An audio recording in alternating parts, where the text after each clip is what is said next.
Hello everybody, my name is Wilder, and if Story of Seasons A Wonderful Life getting announced wasn't enough to make me freak out during the recent Nintendo Direct, then Rune Factory 3 Special certainly was. Yes, Rune Factory 3 is getting the same treatment that Rune Factory 4 got all the way back when my channel really got started, and also all the way back when Rune Factory 5 was first announced.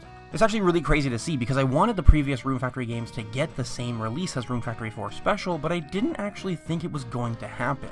Not after all this time, plus Rune Factory 4 Special did come out quite a while ago now. And I mean, Rune Factory 5 has been out for a while as well. I didn't think we would be going backwards through the series at all anymore, but I'm so glad that we are. So if you haven't seen the footage yourself during the Direct, then you can see it on screen now, and it looks exactly like Rune Factory 4 Special did. Extremely similar to it. Which is not a problem for me at all. I loved the work they put into 4 Special, and to see 3 in the same engine is really awesome. It keeps that life and that feel of the DS games, but it makes them look a lot better. The models look great, the backgrounds are super clean, the text boxes are clean, overall it looks really, really good. Rune Factory 3 Special, it's weird to say that, but Rune Factory 3 Special is coming to the Switch sometime in 2023. But as of right now, we don't have an actual concrete release date.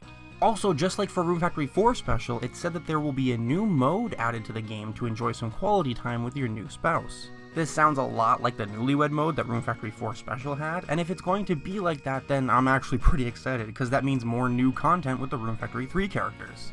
And if I'm excited for that, not having actually played Rune Factory 3 before, then I can't imagine what Rune Factory 3 fans are thinking, because these characters they've loved since the DS days are getting more attention, dialogue, and cutscenes.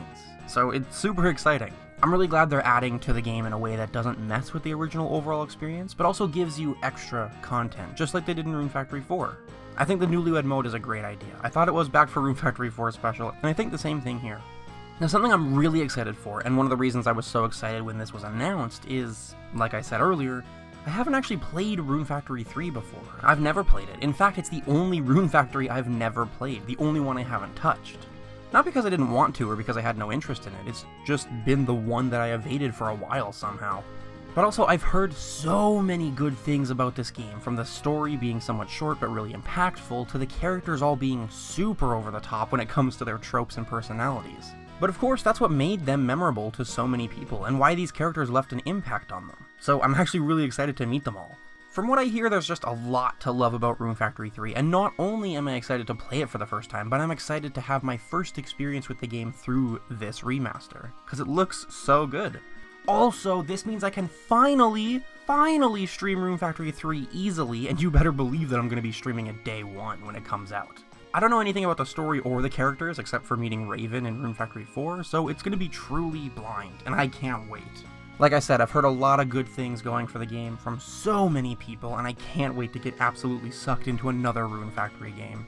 I'm really hoping it'll give me the same feeling that 4 did when it comes to its gameplay loop and its feel. I'm trying not to overhype it for myself or anything, but I know that at the end of the day, I'll still have a ton of fun with it no matter what happens. Not only was Rune Factory 3 Special announced, though, we also got the announcement of a brand new Rune Factory series that's currently in development for the Switch. Now, at first I was unsure what they meant by new series, but after looking at the official Rune Factory Twitter, they specifically stated that they were working on a new entry in the Rune Factory series.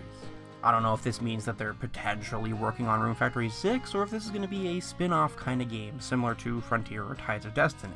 Yes, I see them as spin-offs. Tides of Destiny more than Frontier, but yes, I see them as spin-offs. I mean, I wouldn't mind a sub-series alongside the main series, and for them to experiment with different mechanics and ideas like they did for, specifically, Tides of Destiny. That game was so very different from a traditional mainline Rune Factory game, but it's stuff like that that I'm usually a fan of when it comes to titles that branch off from the main series. Get creative and introduce new ideas and concepts that you wouldn't put in the main series. For that reason, I would love for the new title in development to start a sub-series. I think it would be great for Rune Factory, but let me know what you think about that and if you agree with me at all on that one. And besides, Rune Factory 5 just came out not too long ago, so for them to rush and make Rune Factory 6 right away, I think they might want to take a minute and spend quite a bit of time on the next big entry in the series. Which is also why I think having a sub-series alongside the main series is a really good idea. That way you have the sub-series and the remasters to make space in between the big releases. But going back to Rune Factory 3 Special and how I didn't see this coming, my question now is, do you want the other 2 games of the main series, the first Rune Factory and Rune Factory 2, to get this special remaster treatment? to get the remasters themselves? I mean, I expect the answer to be yes, obviously, but I want to know where you stand with the rest of the series, because I know that 3 is basically pretty much universally loved to death. But when it comes to 1 and 2, there's some opinions on both far sides that I've heard, both for and against the games. So I really want to know where you stand with them. And if I'm being honest, I thought that if we were going to get 1, 2, or even 3 remastered like we got 4, then we were going to get them all in a bundle, or like a triple pack or something. But that definitely isn't the case from this announcement. However, my question still stands. Would you want the other games remastered like this, and how do you feel overall about Rune Factory 1 and 2? And let me know if you're going to be getting Rune Factory 3 Special, and if you've ever played it before, or if this is going to be your first time going through it, just like me. Let me know in the comments down below, because that's going to be it from me today. Thank you all so much for watching. Don't forget to leave a like if you enjoyed this video, and as always, I will see you in the next one.